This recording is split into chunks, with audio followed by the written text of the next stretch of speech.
اعوذ باللہ من الشیطان الرجیم بسم اللہ الرحمن الرحیم وَلَا شِئْنَا لَنَذْهَبَنَّ بِالَّذِي أَوْحَيْنَا إِلَيْكَ ثُمَّ لَا تَجِدُ لَكَ بِهِ عَلَيْنَا وَكِيلًا إِلَّا رَحْمَةً مِّن رَّبِّكَ إِنَّ فَضْلَهُ كَانَ عَلَيْكَ كَبِيرًا۔ اور اے نبی، اگر ہم چاہیں تو جو چیز ہم نے آپ کی جانب وحی کی ہے، یعنی یہ قرآن حکیم، اسے ہم آپ سے سلب کر لیں، لے جائیں، آپ کے سینے سے محو کر دیں اسے۔ خطاب بظاہر حضور سے ہے، اصل میں یہ لوگوں کو بتایا جا رہا ہے کہ ان کا جو مقام ہے، یہ خود بھی کہتے ہیں کہ میں انسان ہوں، مجھ پر اللہ کی طرف سے وحی آئی ہے، میں نے کوئی دعویٰ نہیں کیا، نہ خدائی کا دعویٰ کیا ہے، نہ میں نے یہ کہا ہے کہ میں فرشتہ ہوں، یہ اللہ کی دین ہے، اللہ کی عطا ہے جو وحی انہیں عطا ہوئی ہے۔ تو گویا کہ اسی بات کو مؤکد کرنے کا یہ ایک اسلوب ہے، ہم چاہیں تو جو چیز ہم نے انہیں دی ہے جب چاہیں سلب کر سکتے ہیں۔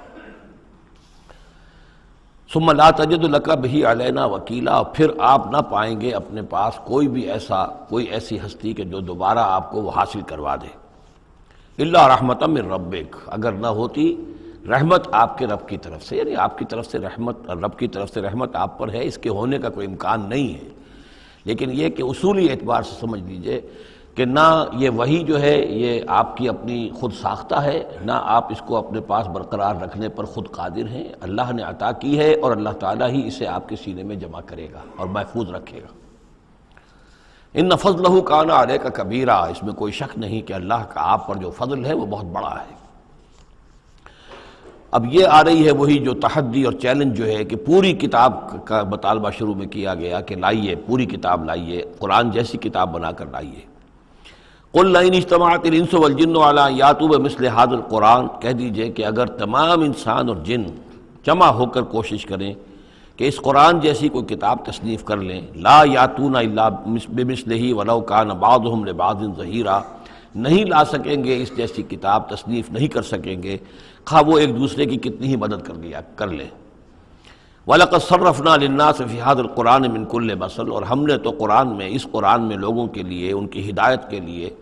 ان کی سبق آموزی کے لیے ہر مثال بیان کر دی ہے۔ فَأَبَى أَكْثَرُ النَّاسِ إِلَّا كُفُورًا، لیکن اکثر لوگ جو ہیں وہ انکاری ہی ہیں اور وہ اڑے ہوئے ہیں کفران نعمت پر۔ وَقَالُوا لَن نُؤْمِنَ لَكَ، اب یہ آ گئی تفصیل، وہ جو معجزے مانگتے تھے، وہ کہتے ہیں ہم ہرگز نہیں مانیں گے آپ کو، آپ کی تصدیق نہیں کریں گے، حتیٰ تفجر لنا من الارض ینبوعا، یہاں تک کہ آپ اسی سرزمین مکہ میں ہمارے دیکھتے دیکھتے ایک چشمہ نکال دیں۔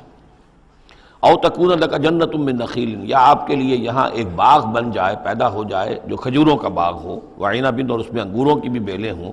فتفجر الانہار خلالها تفجیرا، اور اس باغ کے اندر جو ہے آپ نہریں بھی جاری کر کے دکھا دیں۔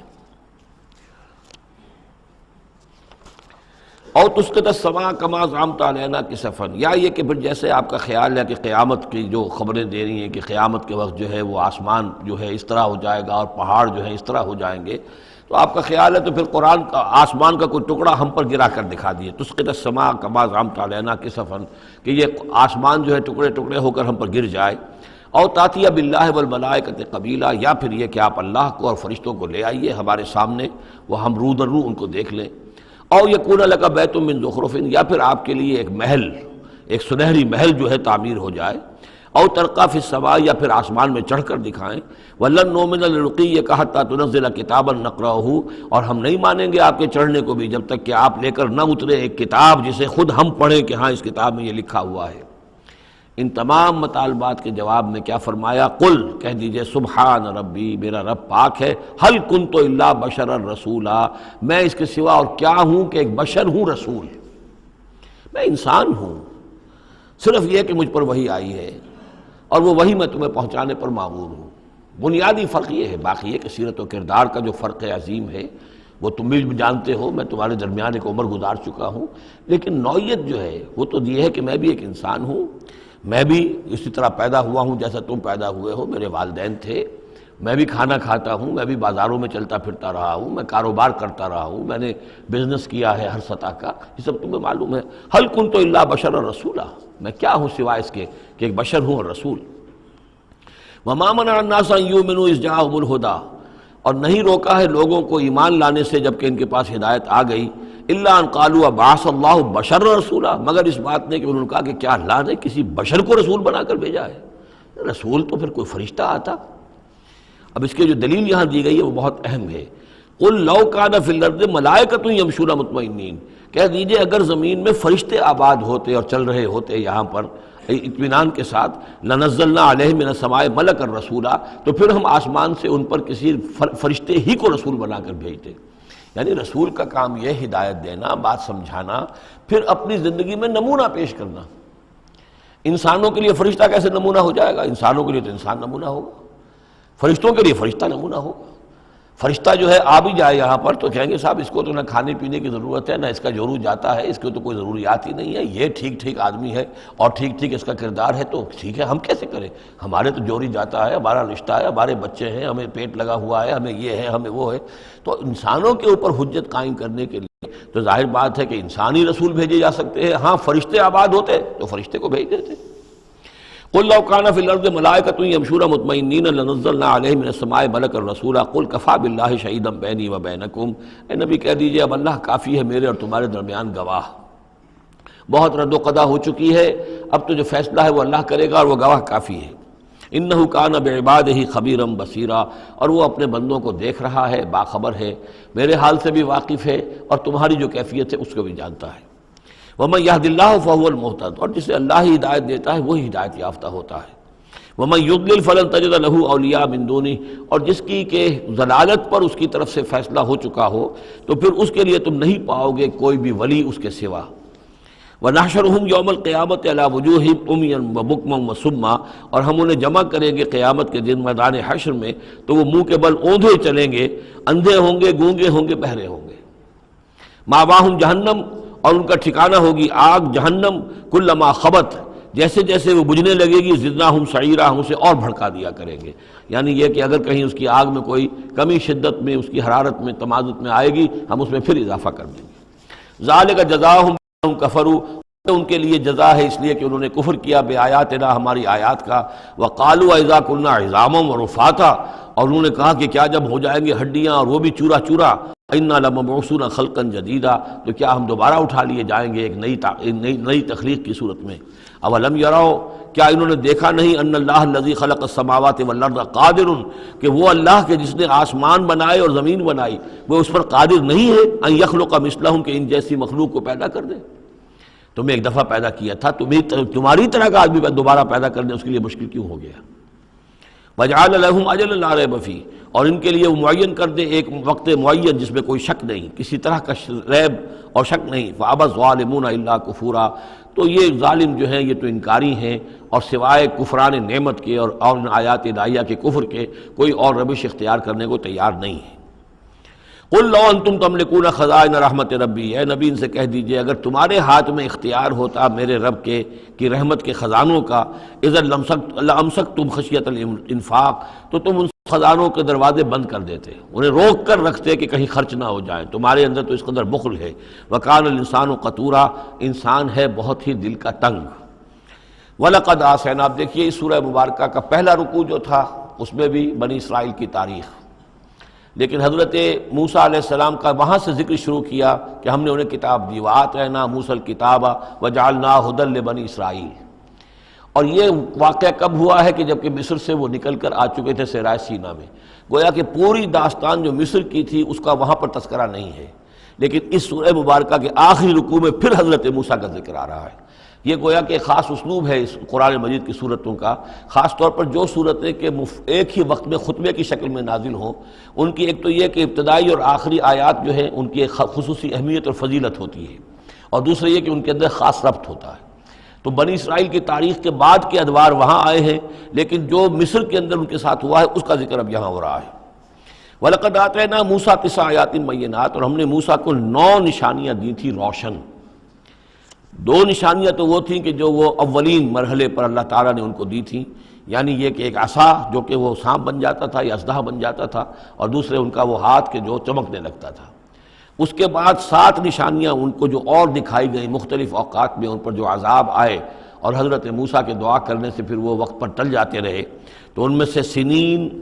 نقص من الثمرات، طوفان، جراد یعنی ٹڈی دل، قمل چچڑیاں، ضفادع یعنی مینڈک، اور خون کی بارش، یہ تمام جو ہے یہ سورہ اعراف کے اندر تفصیل گزر چکی ہے۔ لقد آتینا موسیٰ 9 آیات بینات فاسأل بنی اسرائیل اذ جاءہم، تو ذرا پوچھ لو ان بنی اسرائیل سے کہ جب موسیٰ ان کے پاس آئے، فقال لہ فرعون، تو فرعون نے ان سے کہا انی لاظنک یا موسیٰ مسحورا، کہ میں تو یہ سمجھتا ہوں کہ اے موسیٰ تم پر کوئی جادو ہو گیا ہے۔ اب دیکھیے یہی لفظ آیا یہاں پر جو حضور کے بارے میں صورت میں آیا ہے، ان تتبعون الا رجلا مسحورا، تم نہیں پیروی کر رہے ہو مگر ایسے شخص کی جس کے اوپر سحر ہو گیا ہے۔ یہی بات کہی گئی تھی حضرت موسیٰ علیہ السلام سے۔ فرعون نے کہا انی لاظنک یا فرعون مسحورا، اے فرعون میں تو یہ سمجھتا ہوں کہ تم پر جادو ہو گیا ہے۔ قال لقد علمت ما انزل هؤلاء الا رب السماوات والارض، اب ظاہر بات ہے کہ یہ حضرت موسیٰ علیہ السلام ہے، ویسے بھی جلالی مزاج تھا ان کا، پھر یہ فرعون جس سے یہ مکالمہ ہو رہا ہے ان کے چھوٹے بھائی کے مانند بھی تھا، تو اس کے اسی انداز میں بات کر رہے ہیں، اس میں تنتنا وہی ہے۔ لقد علمت، تجھے خوب معلوم ہے، ما انزل هؤلاء، نہیں اتارا ہے نشانیوں کو، الا رب السماوات والارض، مگر اسی نے کہ جو آسمانوں اور زمین کا مالک ہے، بصائر، سجھانے کے لیے، دکھانے کے لیے، تمہاری آنکھیں کھولنے کے لیے۔ وَإِنِّي لَأَظُنُّكَ يَا فِرْعَوْنُ مَصْبُورًا، اور اے فرعون تو تو سمجھتا ہے کہ مجھ پر جادو ہو گیا ہے، اب میں یہ سمجھتا ہوں کہ تو تباہی اور ہلاکت کے کنارے تک پہنچ چکا ہے، اب تیری بربادی اور تیری ہلاکت یقینی ہے۔ فَأَرَادَ أَن يَسْتَفِزَّهُم مِّنَ الْأَرْضِ، تو فرعون نے ارادہ کیا کہ انہیں اکھاڑ پھینکے زمین سے، یعنی جو بھی اس نے شکل اختیار کی تھی کہ لڑکوں کو قتل کرو اور لڑکیوں کو زندہ رکھ لو، ظاہر بات ہے قوم کے استحصال کا اور اس کو ختم کرنے کا اس سے اور زیادہ عمدہ ذریعہ کیا ہو سکتا ہے۔ فَأَغْرَقْنَاهُ وَمَن مَّعَهُ جَمِيعًا، تو غرق کر دیا ہم نے اس کو اور اس کے جتنے بھی لوگ اس کے ساتھ تھے ان سب کو۔ وَقُلْنَا مِن بَعْدِهِ لِبَنِي إِسْرَائِيلَ اسْكُنُوا الْأَرْضَ، اور پھر ہم نے کہہ دیا بنی اسرائیل سے اس کے بعد کہ اب زمین میں تم آباد ہو جاؤ۔ فَإِذَا جَاءَ وَعْدُ الْآخِرَةِ جِئْنَا بِكُمْ لَفِيفًا، جب پھر اگلا وعدے کا وقت آئے گا، پچھلے وعدے کا وقت آئے گا تو ہم لے آئیں گے تمہیں سب کو سمیٹ کر۔ یہ وعد الآخرت سے مراد اکثر و بیشتر تو لیا گیا آخرت کا وعدہ، جب قیامت آئے گی، یعنی تم زمین میں رہو، قیامت آئے گی، تم سب کو ہم جھاڑو پھیر کر جمع کریں گے، سب کے سب جمع ہوں گے، ایک میدان حشر میں آئیں گے، سب کے سب جمع ہو جائیں گے، جیسے کہ کہیں جو ہے وہ باغ میں جو ہے جھاڑو دی جاتی ہے اور سب کو جمع کر لیا جاتا ہے، تنکوں وغیرہ کو، جئنا بکم لفیفا، تم سب کو لپیٹ کر لے آئیں گے۔ لیکن میرا گمان یہ ہے کہ اس کے اندر اشارہ ہے اس بات کی طرف کہ جو ڈائسپورا کا پیریڈ جو چل رہا تھا بنی اسرائیل کی تاریخ کا، جو شروع ہوئے حضور کی بعثت کے وقت جو ہے 500 برس ہو چکے تھے، اور جب یہ صورت نازل ہو رہی ہے تو گویا کہ 550 برس ہو چکے تھے ان کے ڈائسپورا کو، اس لیے کہ 40 برس کی عمر میں تو حضور پر وحی شروع ہوئی ہے اور کم سے کم 10-12 سال اور بیت چکے ہیں۔ 550 برس سے وہ نکال دیے گئے تھے سرزمین فلسطین سے، اور وہ منتشر ہو گئے تھے پوری زمین میں، کوئی کہیں کوئی کہیں کوئی کہیں، لیکن اشارہ کیا جا رہا ہے کہ جب آخرت کا وقت قریب آئے گا تو تم سب کو سمیٹ کر لے آئیں گے، جیسے کہ آج ان کو جھاڑو پھیر کر پوری دنیا میں یہودیوں کو فلسطین میں جمع کیا جا رہا ہے۔ اس لیے کہ ان کا جو آخری جو انجام ہے، جس سزا کے یہ مستحق ہو چکے تھے حضرت مسیح علیہ السلام کو رد کر کے، اور جس سزا کی مزید توثیق ہو گئی جبکہ انہوں نے حضور پر بھی ایمان لانے سے انکار کر دیا، تو اب یہ کنڈیمڈ پرزنرز کے مانند ہے کہ اب ان کی سزا تو ہو چکی ہے لیکن اس کی ایگزیکیوشن ابھی باقی ہے۔ وہ ایگزیکیوشن جو ہے عنقریب وہ وقت آنے والا ہے کہ جب ان کی ایگزیکیوشن ہوگی، اور ظاہر بات ہے پوری دنیا میں پھیلے ہوئوں کے لیے وہ ایگزیکیوشن جو ہے اس کے بجائے بہتر شکل یہ کہ ان کو سمیٹ کر لے آیا جائے۔ تو در حقیقت یہ گریٹر اسرائیل کا قیام جو بھی ہو رہا ہے، اسرائیل تو قائم ہو گیا ہے اور عین ممکن ہے کہ گریٹر اسرائیل بھی قائم ہو جائے جیسا کہ ان کا نقشہ ہے، لیکن یہ کہ وہ ان کا گریٹر گریو یارڈ بنے گا، پھر بالآخر حضرت مسیح ہی زمین پر دوبارہ نازل کیے جائیں گے اور انہی کے ذریعے سے اس قوم کی ہلاکت ہوگی آخری۔ تو جب وہ وقت آئے گا قیامت کے وعدے کا تو پھر ہم تمہیں لے آئیں گے سمیٹ کر، پوری دنیا میں سے جھاڑو پھیر کر تمہیں سب کو ایک جگہ جمع کر لیں گے۔ واللہ عالم۔ اب اس کے بعد پھر اس سورہ مبارکہ کی آخری آیات میں قرآن مجید کا تذکرہ جو ہے بڑے شاندار الفاظ میں ہے، وَبِالْحَقِّ أَنزَلْنَاهُ وَبِالْحَقِّ نَزَلَ۔ اس کو تو جب تک اس طرح زور دے کر نہ پڑھا جائے تو اس کا جو اصل جو ہے اس کا اثر وہ ظاہر نہیں ہوتا۔ اس قرآن کو ہم نے حق کے ساتھ نازل کیا ہے اور یہ حق کے ساتھ نازل ہوا ہے۔ یہ بالکل ایسے ہی ہے جیسے کہ سورۃ طارق میں ہے وما هو بالهزل انه لقول فصل وما هو بالهزل۔ یہ قرآن اب قول فیصل بن کر نازل ہوا ہے، جیسے کہ حضور نے فرمایا، حضرت عمر رضی اللہ تعالیٰ عنہ راوی ہیں کہ ان اللہ یرفع بهذا الکتاب اقواما ویضع به آخرین۔ اب اللہ تعالیٰ اسی کتاب کی بدولت قوموں کو اٹھائے گا، مسلمانوں کو اٹھایا، عروج پر پہنچایا، اور اب ہم مسلمانوں نے اسے ترک کر دیا تو ہمیں زمین پر گرا دیا ہے۔ خار از محجوری قرآن شدی، شکوہ سنجے گردش دوران شدی، اے چو شبنم برزمی افتندئی در بغل داری کتاب زندگی، وبالحق انزلناہ وبالحق نزل وما ارسلناک الا مبشرا ونذیرا، اور اے نبی ہم نے نہیں بھیجا ہے آپ کو مگر بشارت دینے والا اور نذیر بنا کر، خبردار کرنے والا۔ وقرآنا فرقناہ، اور یہ قرآن جو ہے اس نے ہم نے ٹکڑے ٹکڑے کر کے بھیجا ہے، تھوڑا تھوڑا کر کے بھیجا ہے، ایک دم پورا نہیں اتار دیا ہے۔ لتقرأوا علی الناس علی مکث، تاکہ آپ یہ پڑھیں لوگوں پر، لوگوں کو سنائیں پڑھ کر ٹھہر ٹھہر کر، حالات کے مطابق، جن حالات سے کہ آپ کی دعوت اور تحریک گزر رہی ہو اسی کی مناسبت سے آیات نازل ہوں۔ سابقہ رسولوں کے حالات میں سے بھی جو واقعات کے اس دور کے ساتھ مناسبت رکھنے والے ہیں انہی کا تذکرہ کیا جائے۔ وَنَزَّلْنَاهُ تَنزِيلًا، اور ہم نے اس کو اتارا ہے تھوڑا تھوڑا کر کے۔ قُلْ آمِنُوا بِهِ أَوْ لَا تُؤْمِنُوا، اے نبی کہہ دیجئے تم اس پر ایمان لاؤ خواہ نہ لاؤ۔ ان الذین اوتوا العلم من قبلہ، یقیناً وہ لوگ جنہیں اس سے پہلے علم دیا گیا تھا، اذا یتلی علیہم،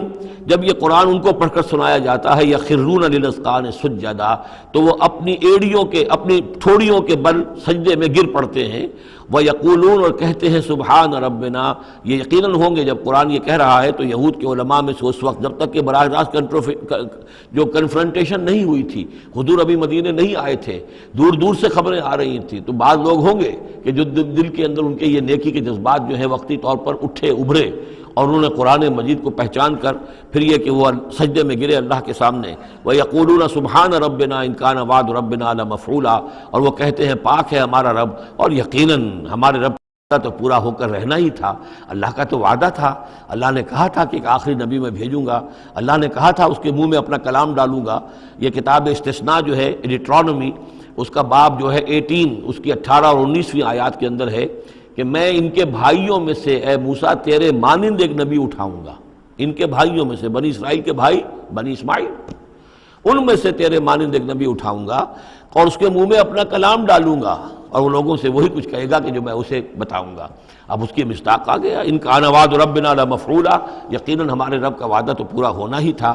وَيَخِرُّونَ لِلْأَذْقَانِ يَبْكُونَ، اور وہ گر پڑتے ہیں اپنی ٹھوڑیوں کے بل روتے ہوئے، وَيَزِيدُهُمْ خُشُوعًا، اور ان کے اندر خشوع اور خضوع کے اندر اضافہ ہو جاتا ہے۔ آیت سجدہ ہے، سجدہ کر لیجئے۔ عظیم خزانے ہیں معرفت خداوندی کے اور توحید ربانی کے۔ اسی طرح کی 2 آیات آئیں گی سورہ کہف کے آخر میں۔ قُلِ ادعوا اللَّهَ أَوِ ادعوا الرَّحْمَٰنَ، کہو کہ چاہے اللہ کہہ کر پکار لو اور چاہے رحمان کہہ کر پکار لو۔ ایما تدعو، جس سے تم پکارو، فَلَهُ الْأَسْمَاءُ الْحُسْنَى، یہ جان لو کہ تمام اچھے نام اسی کے ہیں، ہر خیر، ہر خوبی، ہر بلائی، ہر حسن، ہر کمال، ہر جمال، جو بھی تم تصور کر سکتے ہو، any good, any beauty, any perfection, جس چیز کا تصور کرو وہ اللہ کی ذات میں بتمام و کمال موجود ہے۔ فَلِلَّهِ الْأَسْمَاءُ الْحُسْنَى قُلِ ادعوا اللَّهَ أَوِ ادعوا الرَّحْمَٰنَ أَيَّمَّا تَدْعُوا فَلَهُ الْأَسْمَاءُ الْحُسْنَى وَلَا تَجْهَرْ بِصَلَاتِكَ وَلَا تُخَافِتْ بِهَا، اور جب اس سے تم سرگوشی کیا کرو، مناجات کیا کرو نماز پہ، تو نہ تو اپنی آواز بہت پست رکھو اور نہ ہی اس کو بہت زیادہ بلند کرو، وَابْتَغِ بَيْنَ ذَلِكَ سَبِيلًا، بلکہ اس کے بین ایک روش اختیار کرو۔ آخری آیت جو ہے یہ یوں سمجھیے کہ اپنے مضمون کی مناسبت کے اعتبار سے تو واقعتاً یہ ہے کہ یہ سورہ اخلاص کے تقریباً ہم وزن آیت ہے۔ 5 انداز سے اس میں اللہ تعالیٰ کی توحید اور عظمت کا بیان ہے ایک آیت میں۔ قل الحمد للہ، کہیے کل حمد، کل شکر اللہ کے لیے، الذی لم یتخذ ولدا، دوسری بات جس نے کہ کسی کو اپنی اولاد نہیں بنایا، نہ بیٹا نہ بیٹی، لم یلد ولم یولد، سورہ اخلاص۔ ولم یکن لہ شریک فی الملک، نمبر 3 اس کا کوئی ساجی نہیں ہے بادشاہی میں، تنہا مالک ہے، مالک الملک، کوئی اختیار کسی کے پاس نہیں ہے۔ چوتھی بات، لم یکن لہ ولی من الذل، اس کا کوئی ولی کمزوری کی وجہ سے نہیں ہے۔ تم دوستیاں نبھاتے ہو، پالتے ہو اس لیے کہ تمہیں ضرورت ہوتی ہے، دوست وقت پہ کام آئے گا، تم اس کی کبھی کوئی ناجائز بات بھی ماننے پہ مجبور ہو جاتے ہو، دوست ہے اس کی بات کیسے ٹال دوں، اس لیے کہ دل میں یہ ہوتا ہے کہ کبھی مجھے بھی اس سے کوئی بات منوانی پڑے گی، ضرورت ہو سکتا ہے۔ اللہ کو کوئی احتیاج نہیں، تمہاری دوستیوں کے ساتھ تمہاری احتیاجیں، تمہاری کمزوریاں بھی وابستہ ہیں، اللہ کی دوستی ہے لیکن اس کی کسی کمزوری کی بنیاد پر نہیں۔ یہ تصور ذہن سے نکال دو۔ لہذا اللہ پر کوئی دھونس نہیں جما سکتا، اللہ سے کوئی بات کوئی جبراً جو ہے اپنی طاقت کے بل پر بنوا نہیں سکتا۔ اور سب سے بڑی پھر پانچویں بات، وَكَبِّرْهُ تَكْبِيرًا، اس کی تکبیر کرو جیسے کہ تکبیر کا حق ہے۔ اور تکبیر کرو کہ میں نے ترجمہ کیا ہے، تکبیر کہنا صرف نہیں ہو جاتی، اللہ اکبر کہنا جو ہے یہ تو صرف ایک پہلا درجہ ہے۔ ہم نے کہا اللہ بڑا ہے، اللہ کو بڑا کرو جیسا کہ بڑا ہونا چاہیے۔ تمہاری پارلیمنٹ میں اس کی بڑائی مانی جائے، طے ہو اس پارلیمنٹ کے اوپر تلوار لٹکی ہوئی ہے، کتاب و سنت کے خلاف کوئی قانون سازی یہاں نہیں ہو سکتی، تب معلوم ہوا کہ اس پارلیمنٹ میں اللہ بڑا ہے۔ تمہاری عدالت کے اندر اللہ بڑا ہو، معلوم ہو کہ اللہ کے قوانین کے خلاف یہاں کوئی فیصلہ نہیں ہو سکتا۔ وَمَن لَّمْ يَحْكُم بِمَا أَنزَلَ اللَّهُ فَأُولَٰئِكَ هُمُ الْكَافِرُونَ، جب تک اس پر عمل نہیں ہوتا اللہ بڑا کہاں ہے؟ اللہ کو تو آپ نے مسجدوں میں بند کر دیا، مسجدوں میں رہو، بس یہاں ہم تیری تکبیر بھی کریں گے، جو بھی ہے، جو بھی ہم کچھ تسبیح تحمید کرتے رہیں گے، بازار سے باہر نہ، مارکیٹ میں بھی کوئی اور چیز بڑی ہے، گھر میں بھی بیوی بڑی ہے، کیا کریں بیوی نہیں مانتی، کیا کریں جی عورتیں نہیں مانتی، بات تو واقعی غلط ہے، آپ جو کہہ رہے ہیں بات صحیح ہے، لیکن کیا کریں عورتیں نہیں مانتی، کون بڑا ہے؟ بڑا تو پھر اللہ نہیں ہے۔ کبر ہو تکبیرا، اسے بڑا کرو جیسے کہ بڑا کرنے کا حق ہے۔ تو یہ پانچ اسلوب ہیں اس میں کہ جو توحید کے بیان ہوئے ہیں۔ سورۃ الکہف، بسم اللہ الرحمن الرحیم،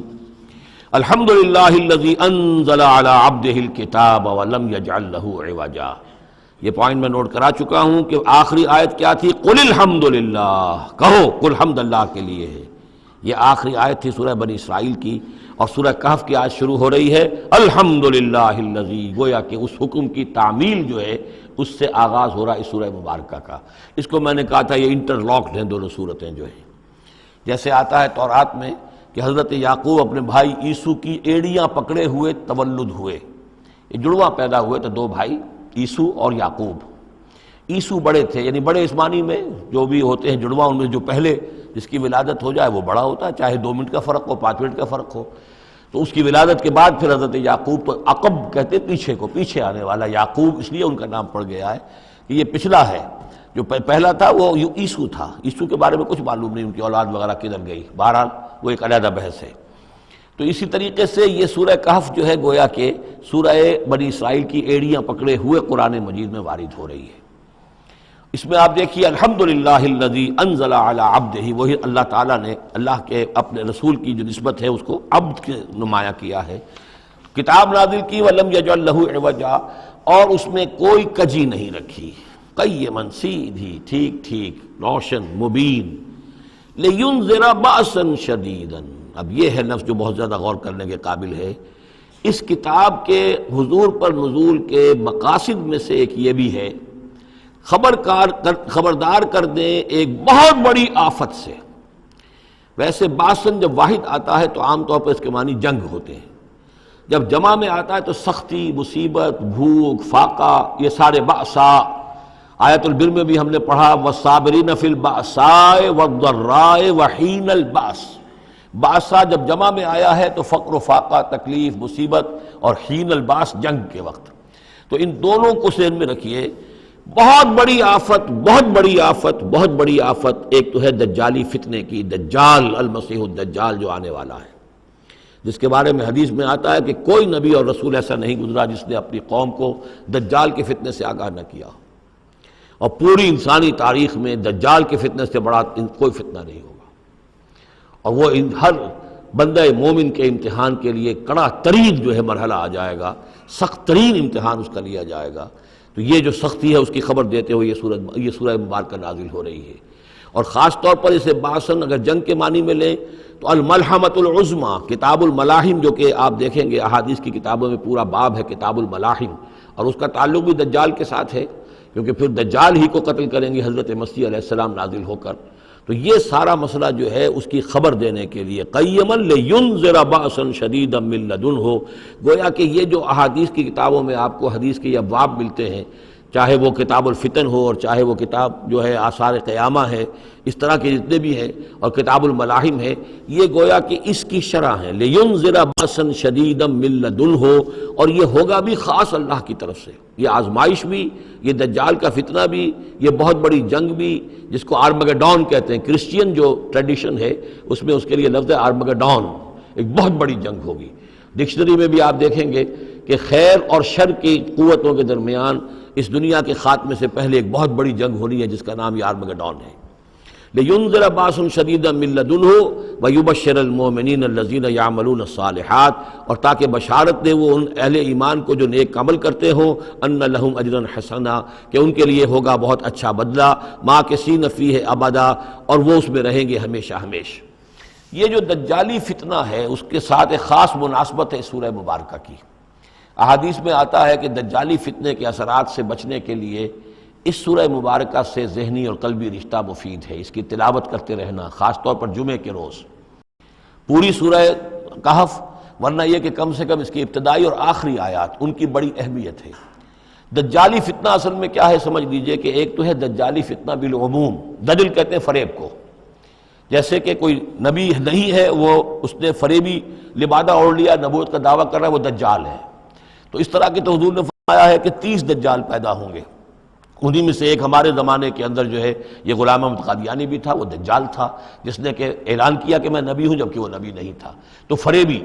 بنا ہوا جس نے کہ ملمہ اپنے اوپر چڑھایا ہوا ہے۔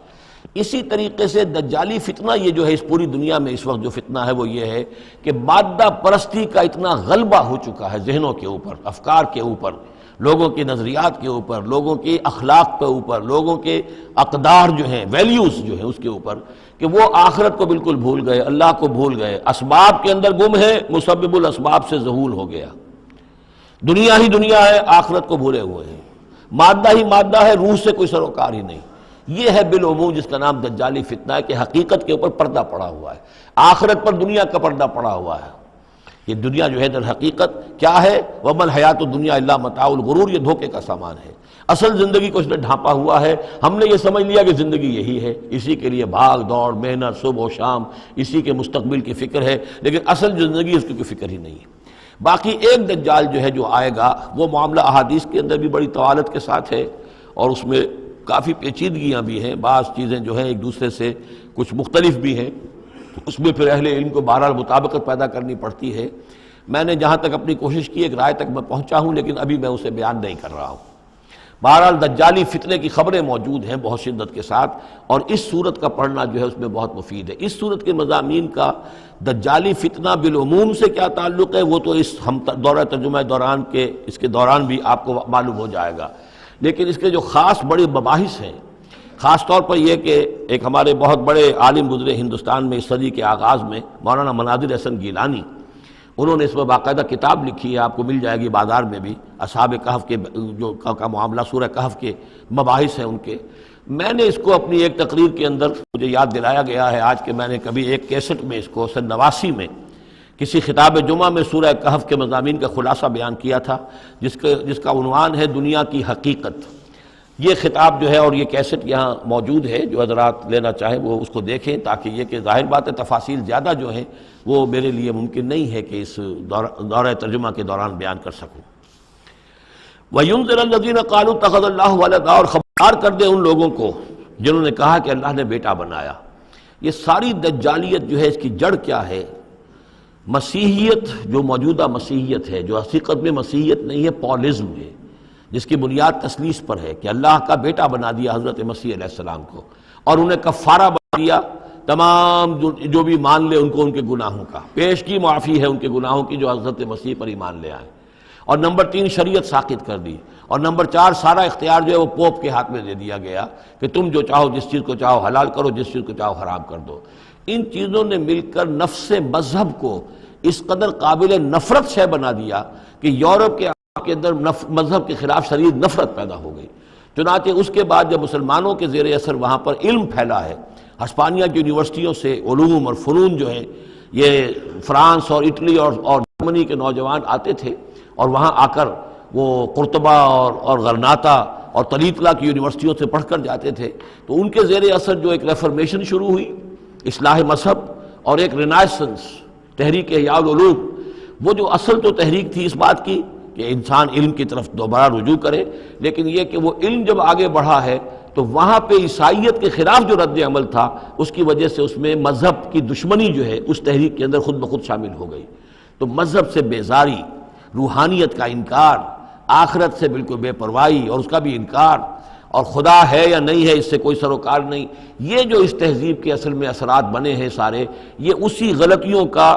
یہ اثرات ہیں، نتائج ہیں کہ جو عیسائی مذہب کے اندر جو یہ تحریفات کر کے جو غلطیاں کی گئی ہیں، اس کو یہاں کہا گیا ہے کہ ان لوگوں نے کہ جنہوں نے یہ عقیدہ ایجاد کیا، ما لہم بہ من علم، ان کے پاس اس کے لیے کوئی علمی سند نہیں ہے، ولا لآبائہم، نہ ان کے آباء و اجداد کے پاس کوئی سند تھی، کبرت کلمۃ تخرج من افواہہم، بہت بڑی بات ہے جو ان کے منہ سے نکل رہی ہے، بہت بڑی گستاخی ہے جو یہ اللہ تعالیٰ کی شان میں کر رہے ہیں، ان یقولون الا کذبا، یہ نہیں کہہ رہے مگر جھوٹ، سراسر سیدھا سفید جھوٹ بول رہے ہیں، فلعلک باخع نفسک علی آثارہم،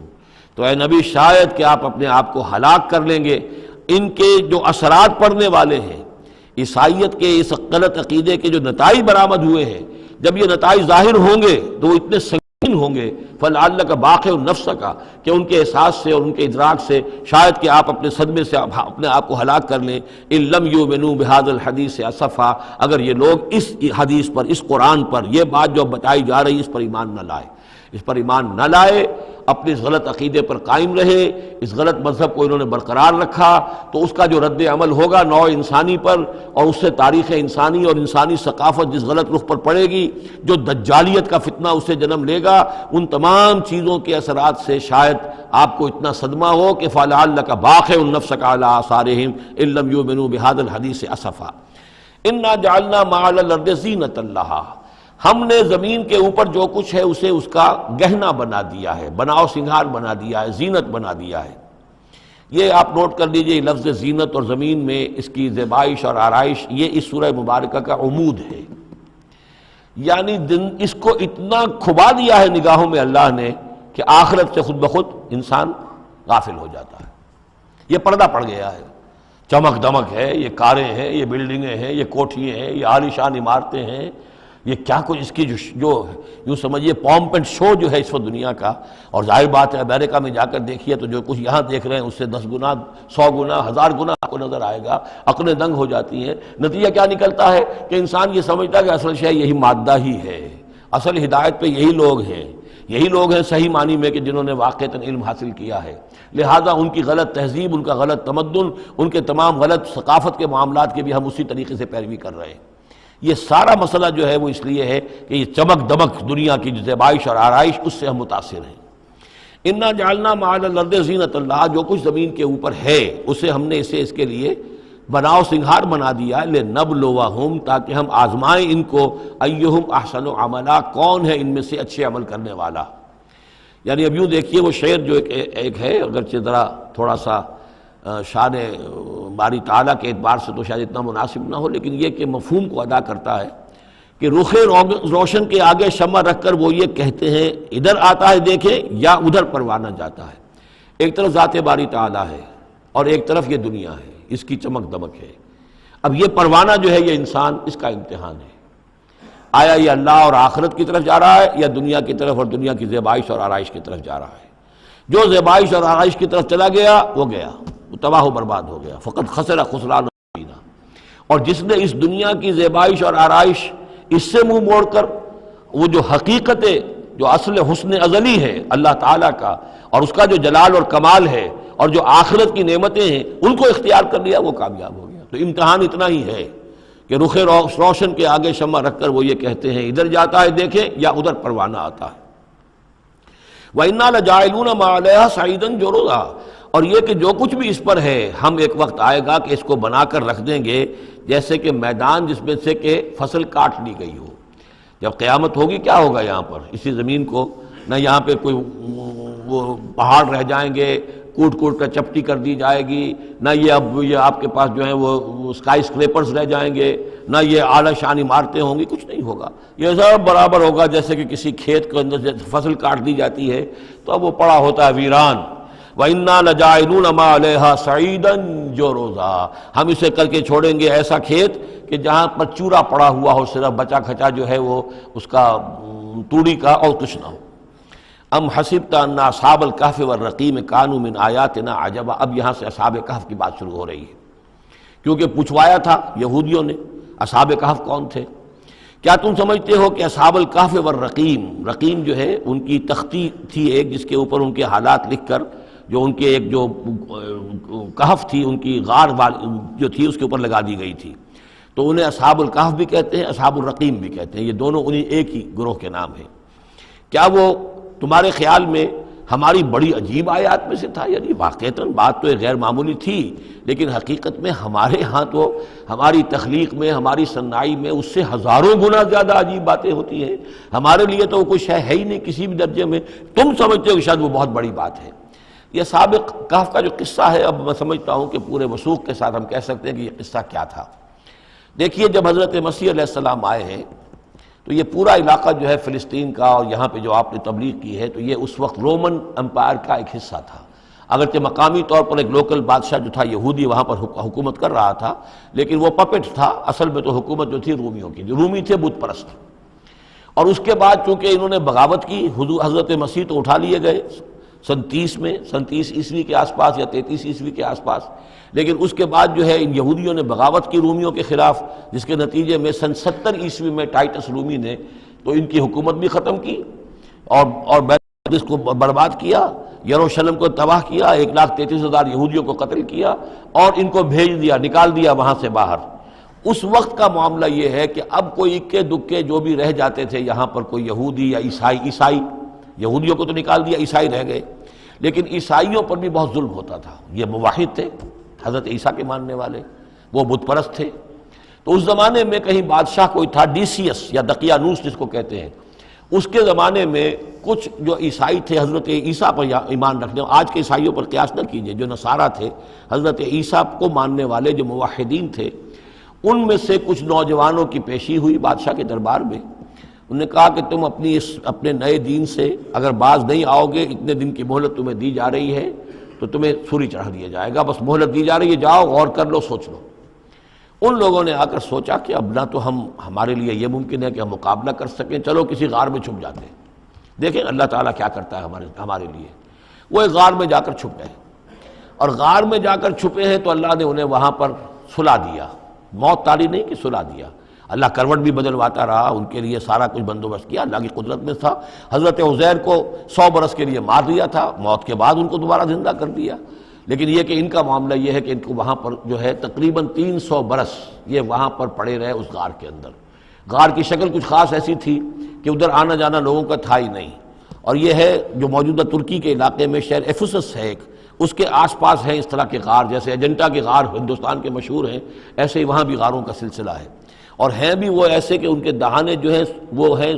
شمال کی جانب، تو دھوپ ان میں براہ راست نہیں جاتی، صرف یہ کہ ریفلیکٹڈ لائٹ تو آتی ہے لیکن یہ کہ براہ راست دھوپ نہیں جاتی، تو ایک طرح کا اندھیرا سا اس کے اندر ٹوائی لائٹ جسے آپ کہہ لیں وہ رہتا ہے سارا دن۔ وہاں پر یہ 300 برس تک سوتے رہے۔ اس 300 برس کے عرصے میں یہ ہوا کہ رومن امپائر جو ہے اس نے خود عیسائیت اختیار کی۔ 300 عیسوی کے اندر کانسٹنٹائن جو تھا ایمپرر، وہ عیسائی ہو گیا، اب پوری امپائر جو عیسائی ہو گئی۔ اب اس کے زمانے میں اس کے بعد تھیوڈوسیس ہے ایک، 446 عیسوی میں یہ تھا، اس کے زمانے میں اللہ تعالیٰ نے ان لوگوں کو جگایا 300 برس کے بعد۔ اب یہ سمجھ رہے ہیں کہ وہی زمانہ ہے، وہی کفار کی حکومت ہے، وہی مشرکین ہیں۔ اب انہوں نے ڈرتے ڈرتے اپنے کسی ایک آدمی سے کہا بھائی جاؤ یہ لے کے سکہ لے کر جاؤ چاندی کا، اور کچھ نہ کچھ کھانے پینے کے لیے لے کر آؤ، دیکھنا لیکن اس طرح ہو کہ ہمارا پتہ نہ چل جائے کہ ہم یہاں چھپے ہوئے ہیں۔ وہاں جو گئے انہوں نے وہ سکہ پیش کیا اور کہا یہ سکہ تمہارے پاس کہاں سے آیا؟ یہ تو بہت پرانا سکہ ہے، تو 400 سال پرانا، 300 سال پرانا سکہ کہاں سے لے آئے تمہیں کوئی خزانہ ملا ہے؟ بہرحال اس حوالے سے اب وہ جو ہے وہ پکڑے گئے، ان کی حالت جو ہے وہ جو بات سامنے آ گئی، لیکن جب بات سامنے آ گئی تو اب ان کا تو بہت یعنی وہ عزت کی گئی، اس لیے کہ اب تو جو ان کا مذہب تھا در حقیقت پوری مملکت کا مذہب وہی ہو چکا تھا، تو صورتحال تو تبدیل ہو چکی ہے۔ پھر یہ کہ اس کے بعد تفصیل معلوم نہیں ہے کہ غالباً وہ جا کر اپنی اسی غار میں وہ سو گئے ہیں، یا دوبارہ اللہ نے ان پر وہیں پر موت طاری کر دی ہے، اس کا دروازہ بند کر کے اور اس پر ایک تختی لگا دی گئی ہے۔ یہ اصل کہف ہے۔ گبن کی جو ہے decline and fall of Roman empire, اس میں بھی یہ 7 سلیپرز، 7 سونے والے، ان کی کہانی موجود ہے۔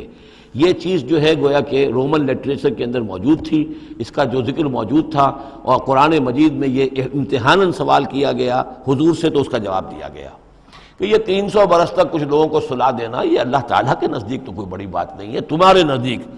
ام حسبت ان اصحاب الکہف والرقیم کانوا من آیاتنا عجبا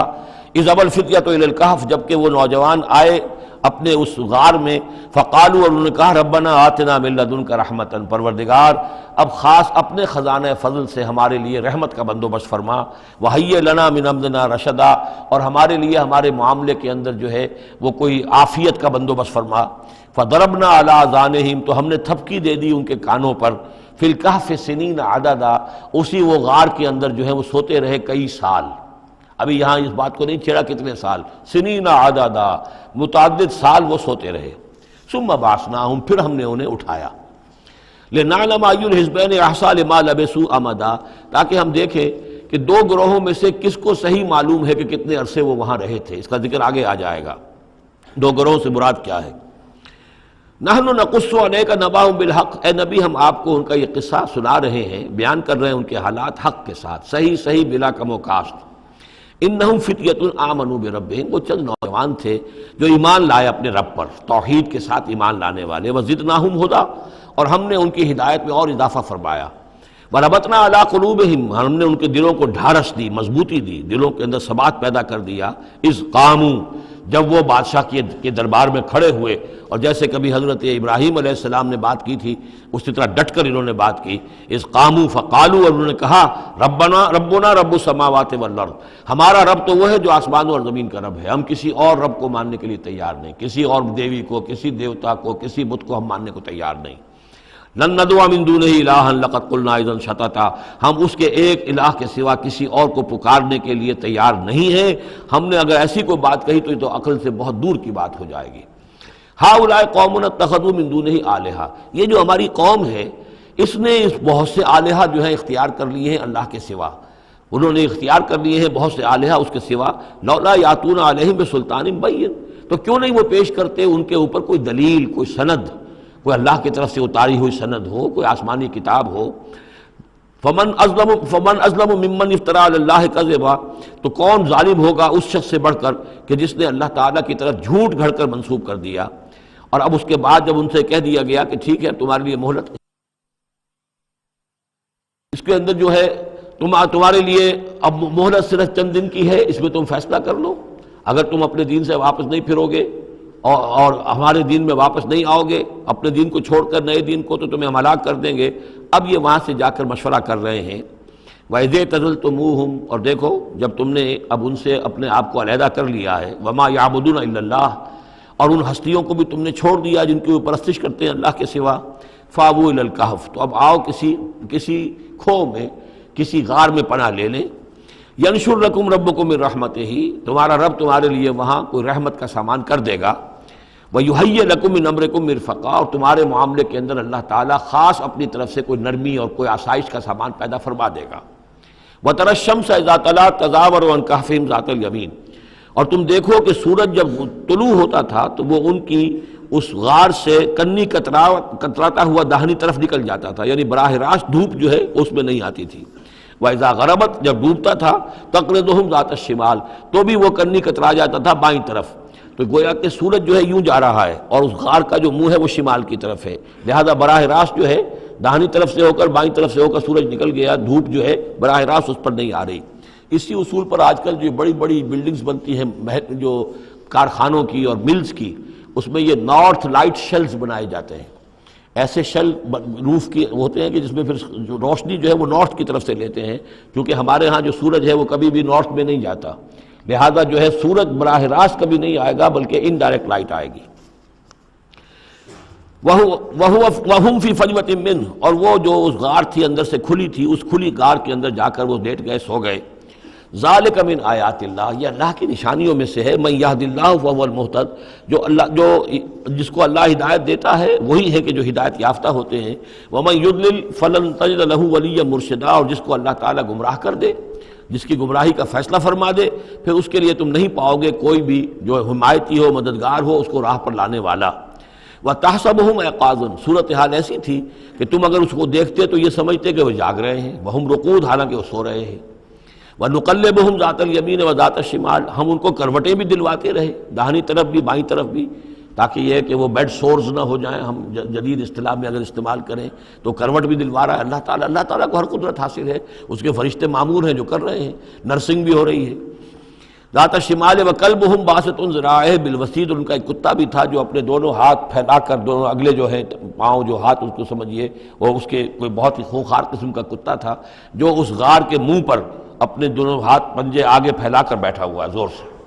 اس کا نتیجہ کیا نکلتا تھا؟ لو اطلعت علیہم، اگر اچانک تمہارا کہیں وہاں گزر ہو جائے، لولیت منہم فرارا ولملیت منہم رعبا، تو وہاں سے تمہارے اوپر رعب طاری ہو جائے، خوف طاری ہو جائے، اور وہاں سے تم بھاگو، کہ بڑا بھیانک منظر ہے، ایک کہف ہے، اندر اندھیرا ہے، اور آگے جو ہے بڑا کوئی ٹیریئر بل قسم کا کتا جو ہے وہ بیٹھا ہوا ہے، خوفناک قسم کا، اور اس نے اپنے پنجے بھی آگے کیے ہوئے ہیں۔ وَلَمُلِئْتَ مِنْهُمْ رُعْبًا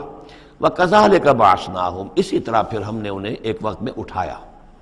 لِيَتَسَاءَلُوا بَيْنَهُمْ، تاکہ وہ آپس میں ایک دوسرے سے سوال کریں۔ قَالَ قَائِلٌ مِّنْهُمْ كَمْ لَبِثْتُمْ، ان میں سے ایک نے کہا کتنے عرصے یہاں ہم رہے ہوں گے، کیا خیال ہے آپ کا؟ قَالُوا لَبِثْنَا يَوْمًا أَوْ بَعْضَ يَوْمٍ، انہوں نے کہا کہ ہم رہے ہوں گے ایک دن یا دن کا کچھ حصہ، تھوڑی سی نیند ہم نے لی ہے، استراحت کی ہے، اور کیا کیا ہے۔ قَالُوا رَبُّكُمْ أَعْلَمُ بِمَا لَبِثْتُمْ، کچھ اور تھے انہوں نے کہا چھوڑو اس بات کو، اللہ تمہارا جانتا ہے کتنی دیر رہے، 2 گھنٹے رہے، 2 دن رہے، کیا پتہ، ہمیں کیا معلوم۔ فَابْعَثُوا أَحَدَكُمْ بِوَرِقِكُمْ هَٰذِهِ، تو لو یہ چاندی کا سکہ، ورق جو ہے چاندی کو کہتے ہیں، تو اس کو دے کر ایک آدمی کو بھیجو الی المدینۃ، شہر کی طرف، فَلْيَنظُرْ، وہ دیکھے، أَيُّهَا أَزْكَىٰ طَعَامًا، کہاں سے کوئی پاکیزہ خوراک مل سکے۔ ظاہر بات ہے کہ وہ ان کا جو تصورات تھے، موحد بھی تھے تو پاکیزہ کھانا بھی چاہتے تھے۔ ایھا ازکیٰ طعاما فلیاتکم برزق منہ، تو اس میں سے کچھ ہمارے لیے راشن لے آئے۔ ولیتلطف، اور دیکھے کہ وہ نرمی کرے، کسی سے جھگڑ نہ پڑے، کہیں کسی جھگڑ پڑا اور جھگڑنے کی وجہ سے پھر کوئی شکل ہو جائے تو ہم تک لوگ پہنچ جائیں، تو بڑی نرمی کے ساتھ وہ معاملہ کرے۔ یہ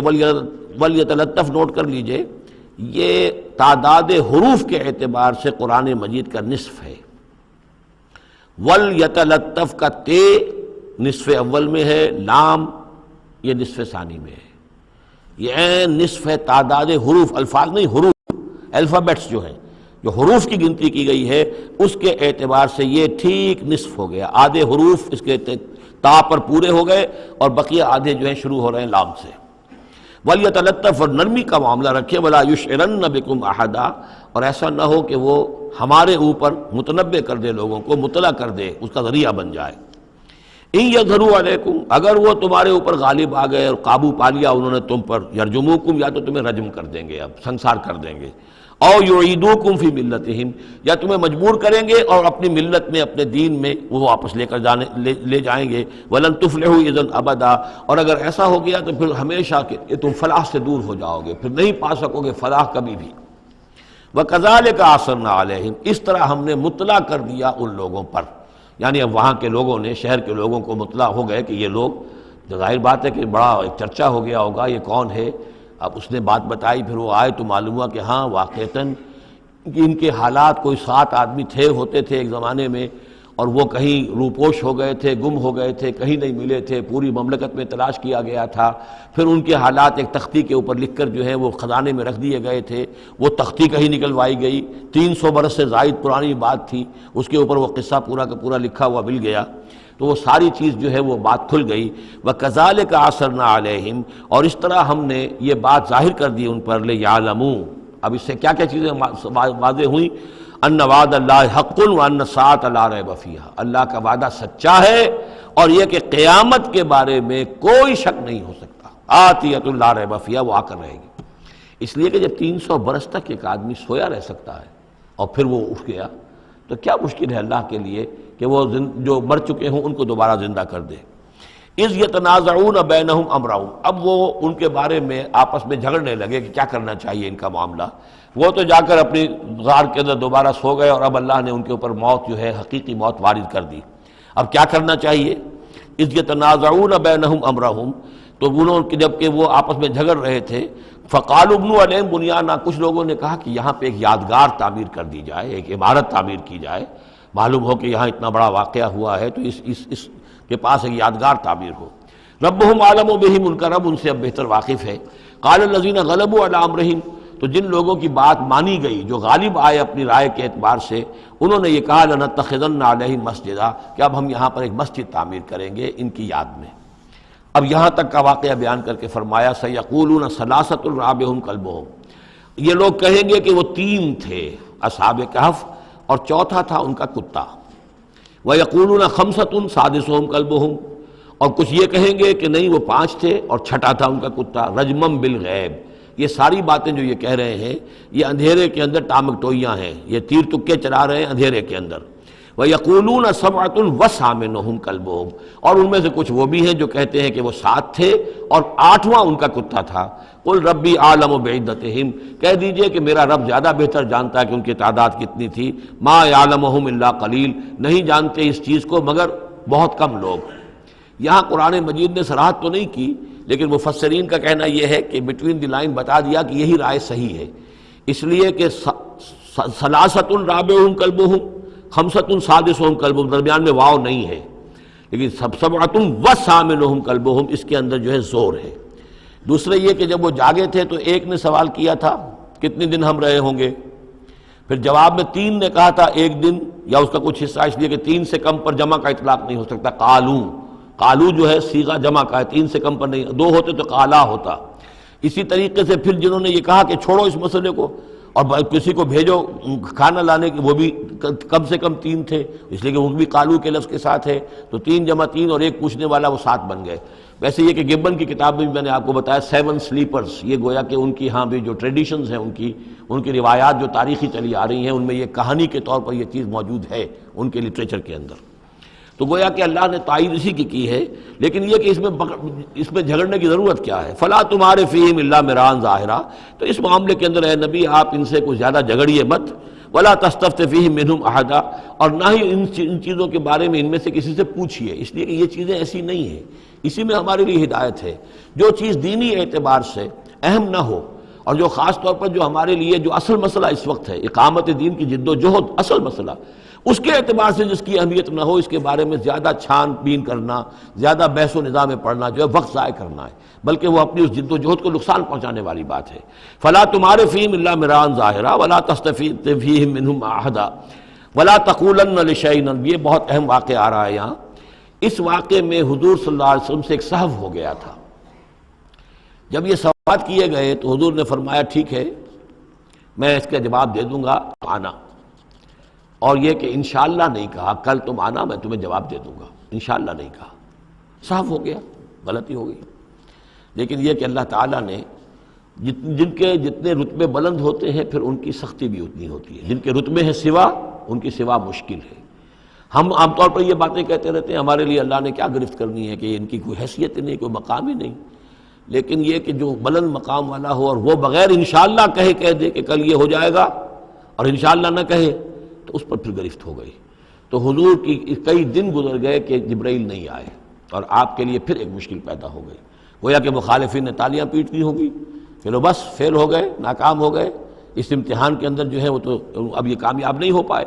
اس کے بعد جبرائیل آئے، یہ واقعات بھی لے آئے، ساتھ ہی یہ ہدایت بھی لائے۔ وَلَا تَقُولَنَّ لِشَيْءٍ إِنِّي فَاعِلٌ ذَلِكَ غَدًا، دیکھیے کبھی نہ یہ کہیے گا کہ یہ کام میں کل ضرور کر دوں گا، إِلَّا أَن يَشَاءَ اللَّهُ، مگر اس استثناء کے ساتھ اگر اللہ نے چاہا۔ یہ ہماری تہذیب کے، اب یوں سمجھیے کہ کچھ کلمات ہیں سماجی، ہمارے ثقافت کے، ان کے اندر جو ہے توحید کی روح جو ہے وہ کوٹ کوٹ کر بھری ہوئی ہے۔ کوئی اچھا منظر دیکھا، سبحان اللہ، یعنی یہ کہ اس منظر میں کچھ نہیں ہے، اصل میں حسن اللہ کا۔ پھول دیکھا، سبحان اللہ، پھول کی تعریف نہیں کر رہے ہیں، اب بنانے والے کی تعریف ہے جس نے اتنا عمدہ پھول بنایا ہے۔ کوئی آپ کو کوئی تکلیف رفع ہوئی، کوئی ضرورت پوری ہوئی، الحمدللہ، بھوک لگی ہوئی تو کھانا کھایا، الحمدللہ، تعریف اللہ کے لیے۔ کوئی چیز آپ اپنے گھر میں داخل ہوئے، منظر اچھا لگا، بچے کھیل رہے ہیں، بڑا اچھا ماحول ہے، کہیے ماشاء اللہ، جو اللہ کو پسند ہے، یہ جو کچھ ہے وہ اللہ کی مشیت سے ہے، یہ کوئی میری صلاحیت سے، میری قوت سے تو نہیں ہے۔ اسی طرح سے کوئی کام کرنا، انشاءاللہ میں یہ کام کرنا تو چاہتا ہوں، ارادہ ہے، لیکن ظاہر بات ہے کہ اللہ تعالیٰ کی مشیت کے بغیر، اللہ کی مرضی اور اذن کے بغیر تو نہیں ہو سکتا۔ تو یہ بھی گویا کہ، اور یہ سارے کلمات اس صورت میں آپ کو مل جائیں گے، ماشاءاللہ، انشاءاللہ، اور اس سے پہلے ہم الحمدللہ سے شروع کر چکے ہیں۔ الحمدللہ الذی انزل علی عبدہ الکتاب ولم یجعل لہ عوجا ولا تقولن لشیء انی فاعل ذلک غدا الا ان یشاء اللہ واذکر ربک اذا نسیت، اور اپنے رب کو یاد کر لیا کیجئے جب آپ بھول جائیں، یعنی یہ کہ اگر کسی وقت بھول جائیں تو پھر جب یاد آ جائے وَاذْكُرْ رَبَّكَ، تو پھر اللہ تعالیٰ کی طرف دھیان لگائیے۔ وَقُلْ عَسَىٰ أَن يَهْدِيَنِ رَبِّي لِأَقْرَبَ مِنْ هَٰذَا رَشَدًا، اور کہیے کہ ہو سکتا ہے کہ میرا رب اس معاملے میں اس سے بہتر راہ کی طرف میری رہنمائی کر دے، یعنی میں یہ کیوں کہوں کہ یہ کام میں کروں گا، ہو سکتا ہے اللہ تعالیٰ جو ہے اس سے بہتر کوئی صورتحال پیدا کر دے۔ لہذا اس معاملے کے اندر بھی کوئی زیادہ جازم ہو جانا نہیں چاہیے، بلکہ معاملات کو تفویض الامر الی اللہ، سپردم بتو مایا خیشرا تو دانی حساب کم و بیشرا، تو اس طریقے سے انسان جو ہے اللہ تعالیٰ کے حوالے کیے رکھے۔ وَلَبِثُوا فِي كَهْفِهِمْ ثَلَاثَمِائَةٍ سِنِينَ وَازْدَادُوا تِسْعًا، اور وہ رہے اپنی اس غار میں 300 برس اور اس کے اوپر 9 سال۔ اس کی تعبیر کیا ہے؟ شمسی حساب سے 300 برس، اور یہ 300 برس جو شمسی ہوتے ہیں جو سولر کیلنڈر کے، وہ قمری حساب سے 309 بن جاتے ہیں۔ اس حوالے سے یہ دونوں عدد بالکل صحیح ہے۔ قُلِ اللَّهُ أَعْلَمُ بِمَا لَبِثُوا، کہیے یہ بھی اللہ بہتر جانتا ہے کتنے عرصے رہے، اس میں بھی بحث میں پڑھنے کی ضرورت نہیں۔ لَهُ غَيْبُ السَّمَاوَاتِ وَالْأَرْضِ، اللہ تعالیٰ ہی کے اختیار میں ہے اور اللہ ہی کے علم میں ہے غیب کل کا کل آسمانوں اور زمین کا۔ اب صرف بہی واس میں، کیا ہی عجیب اور اچھا ہے وہ دیکھنے والا، اور کیا ہی اچھا ہے وہ سننے والا، اس کی سماعت، اس کی بصارت کا تم کیا اندازہ کرو گے۔ ما لہم من دونہ من ولی، ان کا کوئی ساتھی اور پشت پناہ اور مددگار اور حمایتی نہیں ہے اس کے سوا۔ ولا یشرک فی حکمہ احدا، اور وہ اپنے حکم اور اختیار اور اپنی حاکمیت کے حق میں کسی کو شریک کرنے کو تیار نہیں ہے۔ یہ جو توحید حاکمیت جو ہے، اس کے بارے میں نوٹ کر لیجئے، سورہ یوسف میں ہم نے پڑھا ان الحکم الا للہ امر اللہ تعبدوا الا ایاہ ذالک الدین القیم۔ سورہ بنی اسرائیل کی آخری آیت میں آیا وَلَمْ يَكُنْ لَهُ شَرِيكٌ فِي الْمُلْكِ، بادشاہت میں اس کا کوئی شریک نہیں۔ یہاں فرمایا لَا يُشْرِكُ فِي حُكْمِهِ أَحَدًا، وہ اپنے حکم اور حاکمیت کے اختیار میں کسی کو شریک کرنے کے لیے تیار نہیں۔ وَاتْلُ مَا أُوحِيَ إِلَيْكَ مِن كِتَابِ رَبِّكَ، اور اے نبی تلاوت کیجئے جو آپ کی طرف وحی کی گئی ہے آپ کے رب کی کتاب میں سے، یعنی یہ جو سخت حالات ہیں جن سے آپ گزر رہے ہیں، دباؤ ہے آپ پر بہت شدید، اس میں آپ کے لیے سہارا کیا ہے؟ وما صبرک الا باللہ، اور اللہ کے ساتھ اپنا قلبی تعلق اور ذہنی رشتہ قائم کرنے کے لیے سب سے مؤثر ذریعہ کیا ہے؟ قرآن مجید کی تلاوت۔ وَاتْلُ مَا أُوحِيَ إِلَيْكَ مِن كِتَابِ رَبِّكَ، جو بھی آپ کی طرف وحی کیا گیا ہے آپ کے رب کی کتاب میں سے، اس کی تلاوت کرتے رہا کیجئے۔ لا مبدل لکلماتہ، اس کی باتوں کو بدلنے والا کوئی نہیں ہے۔ وَلَن تَجِدَ مِن دُونِهِ مُلْتَحَدًا، اور اس کے سوا آپ کو کہیں کوئی پناہ نہیں ملے گی۔ پناہ دینے والا بھی وہی ہے، کوئی اور پناہ نہیں دے سکے گا۔ سختی کتنی بھی ہے جھیلیے، برداشت کیجئے، اس سختی کو آسان بنا سکتے ہیں اللہ کی کتاب کی تلاوت کریے اور کر کے سناتے رہیے اپنے ساتھیوں کو بھی، اسی سے تمہارے اوپر یہ سختیاں جو ہیں ہلکی ہو جائیں گی، ان بھاری چیزوں کو برداشت کرنا آسان ہو جائے گا۔ لیکن جان لیجئے پناہ ملے گی تو اللہ کے دامن میں، نہ کہیں جہاں میں پناہ ملی جو اما ملی تو کہاں ملی میرے جرم خانہ خراب کو تیرے عفو بندہ نواز میں۔ لن تجد من دونہ ملتحدا واصبر نفسک مع الذین یدعون ربہم بالغداۃ والعشی، اور اپنے آپ کو روکے رکھیے اور صبر کیجئے ان لوگوں کے ساتھ جو اپنے رب کو پکارتے ہیں صبح و شام۔ یہ اگرچہ غرباء میں سے ہیں، یہ بلال ہیں، یہ عبداللہ ابن ام مکتوم ہیں، یہ نابینا ہیں، یہ ابو فقی ہیں، یہ غلام ہیں، یہ عمار ہیں، اور یہ اسی طریقے سے خباب ہیں، لوہار ہیں، یہ لوگ جو ہیں آپ ان کی رفاقت کو غنیمت سمجھیے۔ وَاصْبِرْ نَفْسَكَ مَعَ الَّذِينَ يَدْعُونَ رَبَّهُم بِالْغَدَاةِ وَالْعَشِيِّ يُرِيدُونَ وَجْهَهُ، وہ اللہ کی رضا کے طالب ہیں، طلبگار ہیں، اللہ سے محبت کرنے والے ہیں۔ وَلَا تَعْدُ عَيْنَاكَ عَنْهُمْ، اور دیکھیے آپ کی نگاہیں ان سے ہٹ کر، ادھر نہ جائیں جن کے پاس دولت ہے، انہم ترید زینت الحیات الدنیا، کہیں آپ کی نگاہ ادھر نہ جائے جہاں زیبائش ہے، آرائش ہے، دنیا کی چمک دمک ہے، دولت ہے۔ آپ ولید بن مغیرہ کی طرف تو متوجہ ہوں اور عبداللہ ابن ام مکتوم کی جانب نہ ہو، معاذ اللہ ایسا نہ کیجیے۔ یہ بالکل وہی بات ہے جو ہم سورہ ہجر میں بھی پڑھ چکے ہیں، وَلَا تَمُدَّنَّ عَيْنَيْكَ إِلَىٰ مَا مَتَّعْنَا بِهِ أَزْوَاجًا مِّنْهُمْ زَهْرَةَ الْحَيَاةِ الدُّنْيَا، یہ جو بھی ہم نے ان کو دے رکھا ہے دنیا کا ساز و سامان، چمک دمک، اس کی طرف آپ کی نگاہیں نہ اٹھیں۔ وَلَا تَعْدُ عَيْنَاكَ عَنْهُمْ، آپ کی نگاہیں ان سے ہٹ کر، انہیں نظر انداز کر کے ان لوگوں کی طرف نہ متوجہ ہو جائیں، ترید و زینت الحیات الدنیا، تو کیا آپ بھی دنیا کی، کہ لوگوں کو یہ گمان ہونے لگے، شک ہو جائے کہ آپ کی نگاہ میں بھی دنیا کی زینت کا جو ہے بہت اس کی اہمیت ہے۔ وَلَا تُطِعْ مَنْ أَغْفَلْنَا قَلْبَهُ عَنْ ذِكْرِنَا، اور مت بات مانیے اس کی جس کے دل کو ہم نے اپنی یاد سے غافل کر دیا ہے، وَاتَّبَعَ هَوَاهُ، اور جو اپنی خواہش نفس کی پیروی کر رہا ہے، وَكَانَ أَمْرُهُ فُرُطًا، اور اس کا کام جو ہے وہ اعتدال سے بہت ادھر ادھر ہو گیا ہے۔ بارک اللہ لی ولکم فی القرآن العظیم ونفعنی وإیاکم بالآیات والذکر الحکیم۔